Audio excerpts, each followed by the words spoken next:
Hello everyone and happy holidays! So now that Thanksgiving is officially past, I'm super excited to get into the Christmas festivities, and a huge part of that for me is decorating. So that's the theme for this week's video, DIY Christmas decor. I hope you guys enjoy it, and here it is. Up first, we are making a DIY Christmas tree, so I headed outside to my backyard where we keep the pile of tree trimmings.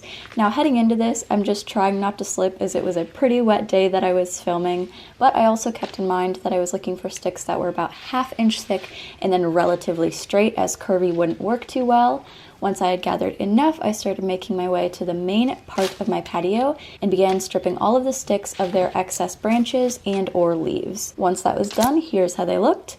I gathered those up and headed to my desk where I got out my hair dryer, a suggestion from my dad, to make sure all of them were dry. So I decided on a length for the bottom stick and then broke every single one after that 2 to 4 inches shorter so that they would tear into a triangle when laid out together. After that, I decided I did want one last one, so in all I had 8 sticks. I grabbed some thick kitchen twine and began at the bottom, where I decided I wanted every knot to be 2.5 inches away from the edge, and then each stick tied 3 inches from each other. So the knot is 2.5 inches away from the left, and then each stick is tied 3 inches away from the previous one.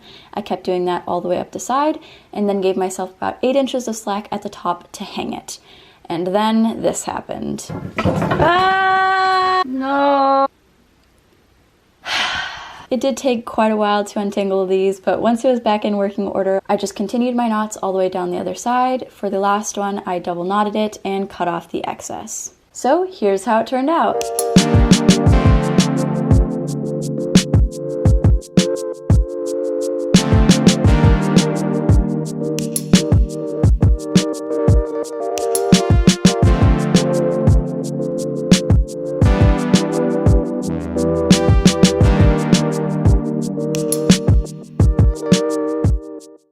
To make a DIY stocking, you're going to need 2 different types of material, a simple template, some pins, and scissors. I'm going to start off by laying out my green fabric doubled up and then put my template on top, which I just traced out onto some paper from looking at a picture online. I pinned that down and then cut around it, leaving a bit of seam allowance. Removing the pins and setting that aside while I work on the cuff. So I am doubling up this red material and cutting around a simple rectangle template, which is the same width as the top of my stocking. Once that's done, I'm again removing the pins and then flipping it right sides together to pin down the 2 short ends, which I'm later going to sew. I'm then doing the same exact thing to the stocking, except going all the way around, of course leaving open the top.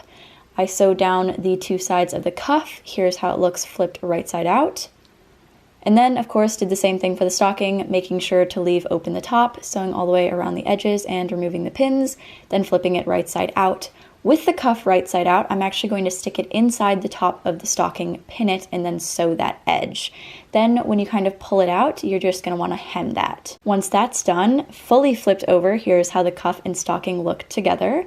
But I wanted to add a little loop, so I'm grabbing this thin strip of material, folding in both the raw edges, then folding those edges together and sewing all the way down that, then kind of making it into a loop shape and attaching it underneath the cuff with a few stitches so that you won't be able to see it from the front. And it's complete. Here's how it looks.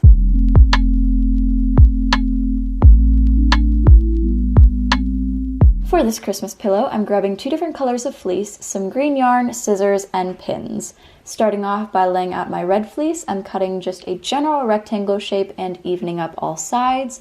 And after I lay out my black checkered fleece, I'm going to put the other one on top and cut around it so that they are even. Putting those good side to good side, I'm pinning all the way around, with the exception of a corner so we can stuff it. But grabbing my yarn, I'm wrapping it around 3 fingers 40 times and then cutting a little bit of that to put in between my fingers, remove it off my hand, and then tie that around 2 times. Then grabbing my scissors, putting it through the loops, and cutting it open to create the pom-pom. It was looking a little crazy though, so I gave it a bit of a trim, and you're gonna wanna make 4 of these. Next, I just grabbed my sewing machine, threaded that, and then began straight stitching all the way around the pillow, of course, except for that one corner that we want to leave open. Once that is done, I'm just cutting off some excess seam allowance, flipping it right side out, and then stuffing it. To finish off the main body, I'm just threading a needle and doing a simple ladder stitch to seamlessly close up that side. Next, I'm grabbing my 4 pom-poms, threading a needle again, and then just attaching them with a few stitches to each and every corner. Once those are added on, it is complete.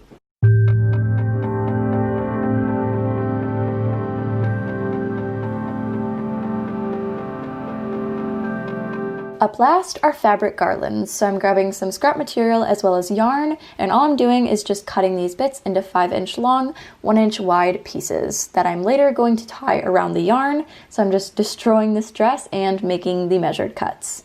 Afterward, I am just laying out a piece of this yarn and tying the strips around, alternating light green and dark green, and yeah, just do this for as long as you want it to be. The second way I'm doing this is with a t-shirt, shorts, and ribbon instead of yarn. Again, just destroying these clothes and then making the cuts 5 inches long, 1 inch wide. But this time, when I lay out my ribbon, I'm actually going to curve the material into a loop and slip knot it around instead of just normal tying so that the material kind of hangs down instead of being above and below. Also here, I'm doing 3 green and then 1 striped, but I later changed it to 2 green, 1 stripe. So after you're done with the knots, just trim it up a bit and you're done.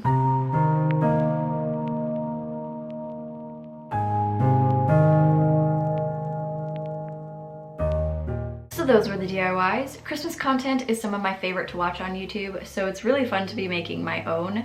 If you did enjoy the video, I would really appreciate it if you liked it. I upload every other Sunday, so if you're interested in future content, please consider subscribing. Other than that, I hope you have a great rest of your day. Bye.